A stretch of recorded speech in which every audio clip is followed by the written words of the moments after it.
Togo. Le secteur agricole s'est ankylosé. La politique agricole était l'un des principaux arguments de Faure Gnassingbé pour obtenir des financements, via la vente des OA et des BA, sur le marché financier régional de l'UMOA titre. Comme l'indique la note d'information destinée aux investisseurs institutionnels et privés, à travers son plan national de développement, le Togo a opté pour une nouvelle politique agricole basée sur le développement et la promotion des agropoles en vue d'impulser une nouvelle dynamique économique axée sur la transformation structurelle de l'économie nationale. Cette nouvelle stratégie de promotion des agropoles, lancée en 2017, vise d'une part la transformation des produits de l'agriculture, de la pêche et de l'élevage en produits manufacturés à travers la promotion des PME-PMI, le renforcement des relations entre les activités de production, de transformation et de commercialisation de ces produits. Ce sont le PNIAS 2017-2026 et le PTA 2019-2023 qui étaient ainsi mis en avant dans ce paragraphe.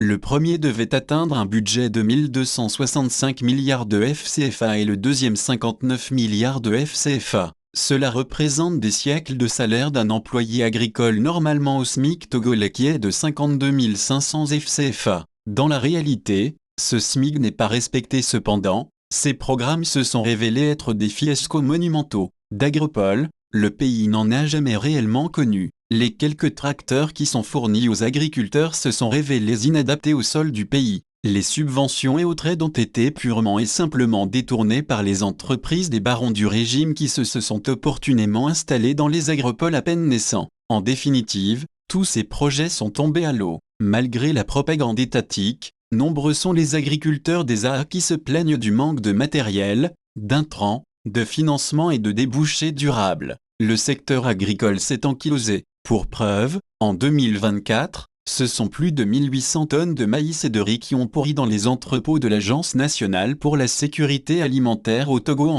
dirigée alors par le ministre colonel au passé criminel Ourokoura Gadazi, aujourd'hui promu ambassadeur du Togo à Paris. En janvier 2025, sans présenter le bilan du PNIASian, le gouvernement faurien se lance dans un autre plan à 892 milliards de FCFA, le programme de modernisation de l'agriculture au Togo Promat qui reprend les mêmes objectifs que le PNIASan. De même, sans aucun bilan du PND 2018-2022 ni de la feuille de route gouvernementale 2020-2025, le gouvernement démissionnaire censé expédier les affaires courantes depuis le 3 mai 2025, nous annonce un PND 2026-2030. Comme d'habitude, l'objectif est d'essayer de convaincre les investisseurs de l'existence d'une réflexion prédictive au sein de ce gouvernement afin d'engranger les emprunts à faible taux. Cependant, face à la détérioration des fondamentaux macroéconomiques du pays au cours des 3 dernières années et donc du profil risque du pays, la confiance des investisseurs s'est considérablement effritée. Les taux long terme s'envolent au-dessus des 8%.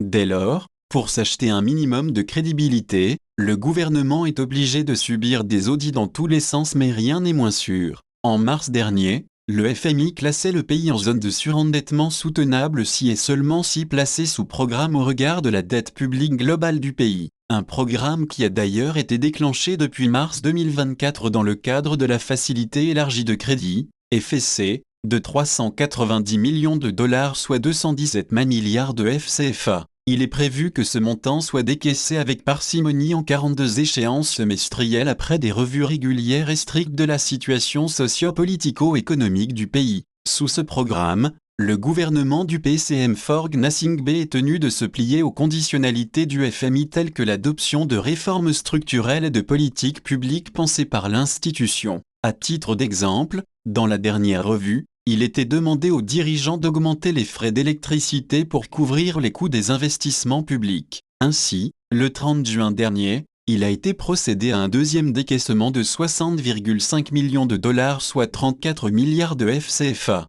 Selon les termes de l'accord, ce montant devrait renforcer la viabilité de la dette publique. Autrement dit, il servira tout bonnement au refinancement d'une autre dette.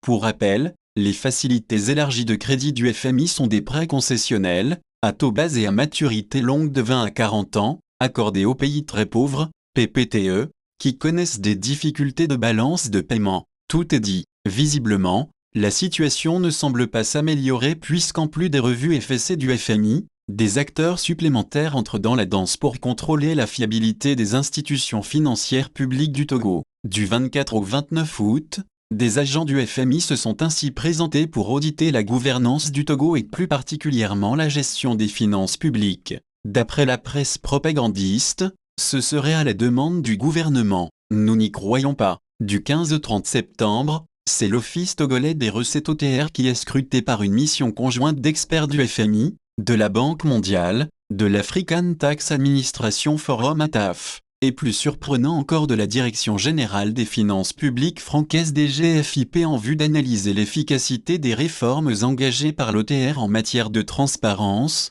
de gestion des risques, de civisme fiscal et de fiabilité des déclarations. Du 22 au 26 septembre, c'est la Banque africaine de développement BAD qui débarque pour une revue des projets qu'elle finance au Togo dans le cadre de son plan stratégique 2021-2026. Il est question d'évaluer l'état d'avancement de 22 projets financés à hauteur de 425 millions d'unités de compte, soit près de 343 milliards FCFA. Les départements ministériels et toutes les unités de gestion des projets seront passés au peigne fin. Cela fait beaucoup de contrôles en peu de temps. Seuls des signaux d'alerte de mauvaise gouvernance générale peuvent justifier de telles actions comme par exemple un taux d'endettement de 72,1% du PIB, un déficit public de 6,4%, un ratio d'aide publique recette fiscale de 412% pour ne citer que cela. N'est-ce pas monsieur le MEF démissionnaire SOE Barcola? Le peuple togolais attend impatiemment l'issue de ces opérations de contrôle et la publication des rapports consécutifs. En effet, il est temps d'en finir avec la corruption et la prévarication décomplexée du régime soixantenaire des Gnassingbé. Si, au terme de ces audits et évaluations, toutes les conséquences ne sont pas tirées à l'encontre de ce système népotiste mafieux, il paraîtra tout à fait normal que le peuple togolais prenne ses responsabilités envers tous les intérêts exogènes et endogènes qui cautionnent son oppression. À bon attendeur, le salut patriotique. Analyse citoyenne de la gestion des finances publiques du Togo à CGFI.